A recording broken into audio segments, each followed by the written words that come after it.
চলে আসলাম লিটল ইংল্যান্ডে। খুব যত্নে রাখা এই স্বপ্নটাও পূরণ হয়ে গেল। যেন মনে হচ্ছে এই বুঝি ঘুম ভেঙে যাবে, কিন্তু না, এটাই হচ্ছে ফারহানা বিথির জীবন, কষ্ট করে পাওয়া সত্যিকারের জীবন। শ্রীলঙ্কার নোয়ারেলিয়াতে এত সুন্দর একটা লিটল ইংল্যান্ড শহর রয়েছে তা জানতামই না। তবে এটা খুবই ছোট্ট, ইংল্যান্ডের ছোট্ট একটা প্রতিচ্ছবি। হ্যালো এভরিওয়ান, কি অবস্থা সবার, কেমন আছেন? সকাল সকাল এত সুন্দর ওয়েদার দেখলে কার মন খারাপ থাকবে বলেন তো? মাশাআল্লাহ, এত সুন্দর লাগছিল। আমরা সকাল সকাল ব্রেকফাস্ট করে নিলাম এন্ড তাড়াতাড়ি আমরা বের হয়ে যাব এই সুন্দর নোয়ারেলিয়া পাহাড়ি এলাকা দেখতে। কিছু দূর আসতে না আসতে দেখি একটা লিটল ইংল্যান্ড, যদিও বা এটা প্রাইভেট এরিয়া। পারমিশন নিয়ে আমরা ঢুকে পড়ি এত সুন্দর একটা জায়গা দেখতে। দেখে যেন মনে হচ্ছিল টিভিতে যেমন দেখতাম ঠিক তেমন। জানি না কখনো ইংল্যান্ডে যেতে পারবো কিনা, তবে এখানে এই ছোট্ট ইচ্ছাটা পূরণ তো হয়েছে। কেমন হতে পারে বা চোখের সামনে দেখলে কেমন লাগবে। ভীষণই ঠান্ডা ছিল, একদমই জ্যাকেট ছাড়া থাকা যাচ্ছে না। প্রচন্ড ঠান্ডা, আমাদের শরীরও যেন বিশ্বাস করতে পারছে না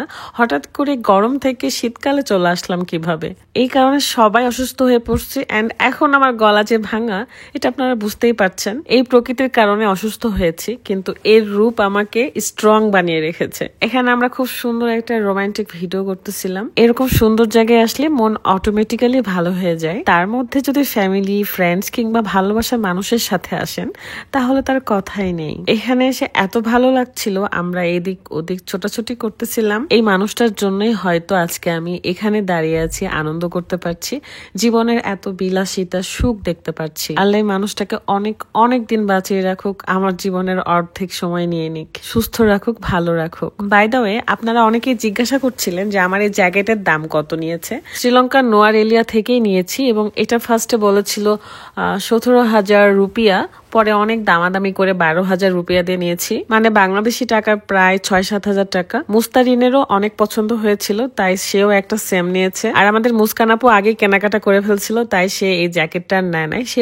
অনেক সুন্দর একটা রেড কালার জ্যাকেট নিয়েছে। আমার মুস্কান আপু এত বেশি কিউট, এত সুন্দর, সে অলওয়েজ টাইম কিউট থাকে। এখান থেকে আমরা বের হয়ে পড়বো। অনেকক্ষণ এখানে ছিলাম, যেহেতু প্রাইভেট এরিয়া তাই বেশিক্ষণ সময় কাটাতে পারি নাই, জাস্ট দেখে গিয়েছি কত সুন্দর হতে পারে একটা লিটল ইংল্যান্ডের এরিয়া, তাও আবার এই পাহাড়ি এলাকায়। আমি তো এটাই ভাবতেছিলাম যে পাহাড়ের রেল লাইন থেকে শুরু করে শহর, মার্কেট সবকিছু রয়েছে। দেখেন কত সুন্দর লাগছে, পেছনে পাহাড়, তার সাথে এই বাড়িগুলো। শীতকালীন দেশে বাড়িগুলো, ছাউনিগুলো এমনই হয়, মানে আমি সবসময় টিভিতে দেখেছি, শুনেছি, বাট এই প্রথমবার জীবনে নিজের চোখে দেখলাম।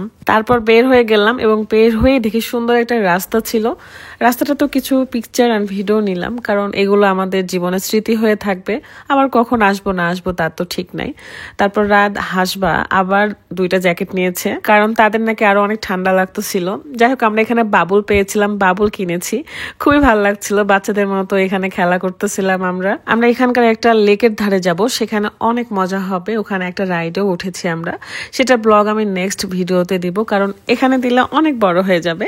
এক একটা স্পটের এক এক রকম স্মৃতি থাকুক। সবাই ভালো থাকবেন, সুস্থ থাকবেন। আমি এখন বিদায় নিচ্ছি, আর আমার জন্য দোয়া করবেন যেন আমি সুস্থ হয়ে যাই তাড়াতাড়ি। সো ভালো থাকবেন, আল্লাহ হাফেজ।